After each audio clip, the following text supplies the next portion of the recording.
Di sini saya akan menjelaskan mengenai cara kerja menyusui yang terkait dengan dua hormon. Yang pertama adalah hormon prolaktin, dan maka prolaktin akan semakin banyak, maka produksi ASI akan semakin banyak.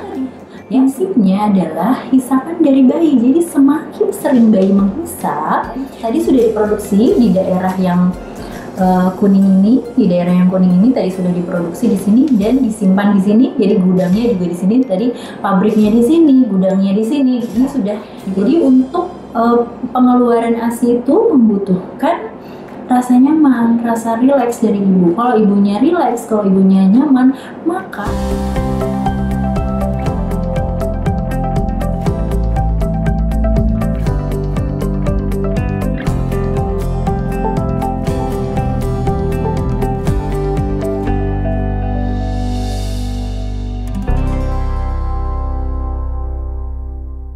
halo, selamat pagi, semangat pagi sahabat ruang dokter semua.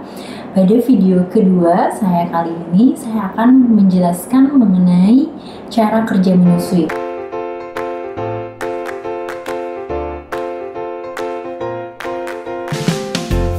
Kemarin kan pada video pertama, saya sudah menjelaskan mengenai manfaat menyusui untuk bayi dan ibu. Sekarang saya akan menjelaskan bagaimana cara kerja menyusui. Ini saya menggunakan alat peraga ya. Ini bisa dilihat, ini adalah alat peraga payudara seorang ibu. Nah, di dalam payudara seorang ibu menyusui, ini bisa kita buka begini. Nah, dilihat di sini. Di sini saya akan menjelaskan mengenai cara kerja menyusui yang terkait dengan dua hormon. Yang pertama adalah hormon prolaktin dan yang kedua adalah hormon oksitosin. Yang pertama saya akan menjelaskan hormon prolaktin. Baik, hormon prolaktin itu kita analogikan sebagai manajer produksi. Oke, di sini yang berwarna kuning ini bisa dilihat. Yang berwarna kuning ini adalah tempat memproduksi ASI. Jadi kita bayangkan pabrik ya, jadi ini adalah pabrik tempat memproduksi ASI. Nah, hormon prolaktin tadi saya sudah analogikan tadi sebagai manajer produksi. Jadi kalau manajer produksi itu tugasnya memerintah untuk berproduksi. Nah, apa sih yang mempengaruhi hormon prolaktin itu? Ternyata hormon prolaktin itu dipengaruhi oleh hisapan bayi. Jadi semakin sering bayi menghisap, maka hormon prolaktin akan semakin banyak. Jadi apa? Kalau misalnya hormon prolaktinnya semakin banyak, berarti perintah untuk berproduksinya akan semakin banyak. Ya, jadi apabila hisapan bayinya sering, jadi semakin sering bayi menyusu, maka prolaktin akan semakin banyak, maka produksi ASI akan semakin banyak. Ya, begitu ya. Jadi nggak usah khawatir lagi. Misalnya sering sekali ada pertanyaan pada saya, Dok, kok ASI saya sedikit sih? Kenapa ya? Dok, kayaknya saya nggak bisa deh produksi ASI banyak. Nah, ibu tersebut belum tahu nih prinsipnya produksi ASI itu seperti apa. Ya itu tadi, prinsipnya adalah hisapan dari bayi. Jadi semakin sering bayi menghisap, semakin sering dan semakin banyak. Jadi frekuensinya itu semau bayi, sesering dan semau bayi itu semakin sering bayi menghisap, maka produksi ASI akan semakin banyak karena rangsangan prolaktinnya akan semakin banyak.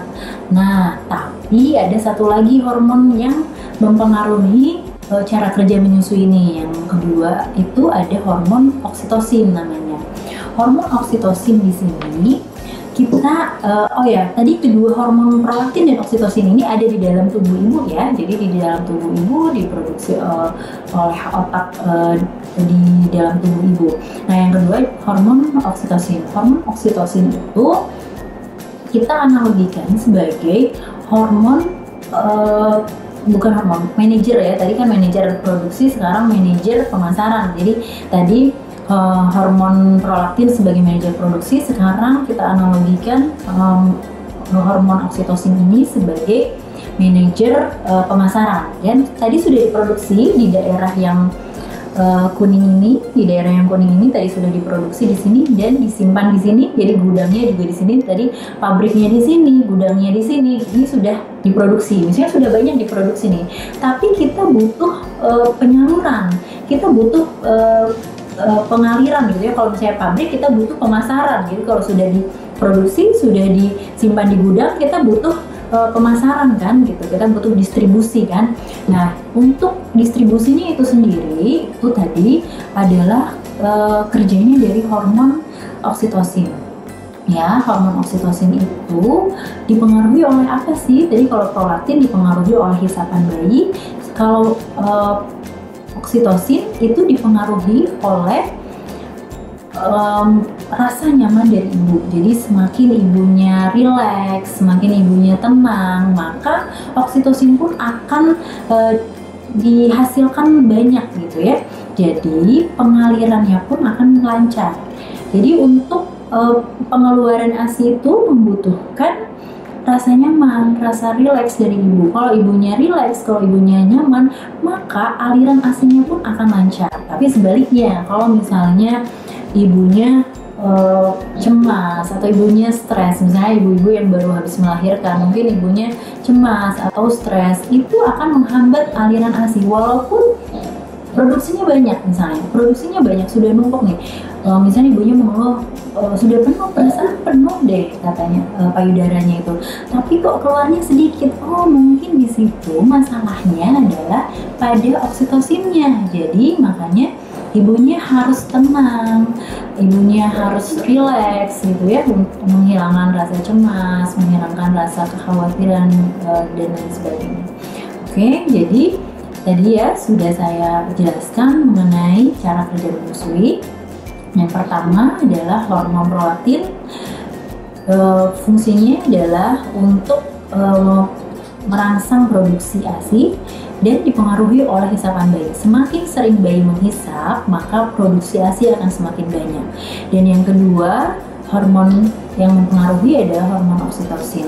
Hormon oksitosin ini dipengaruhi oleh rasa nyaman dari ibu. Semakin ibunya nyaman, semakin ibunya rileks, maka aliran ASI akan semakin lancar. Jadi begitu mengenai pembahasan cara kerja menyusui dari saya. Untuk pembahasan selanjutnya bisa diikuti lagi di video-video selanjutnya. Terima kasih.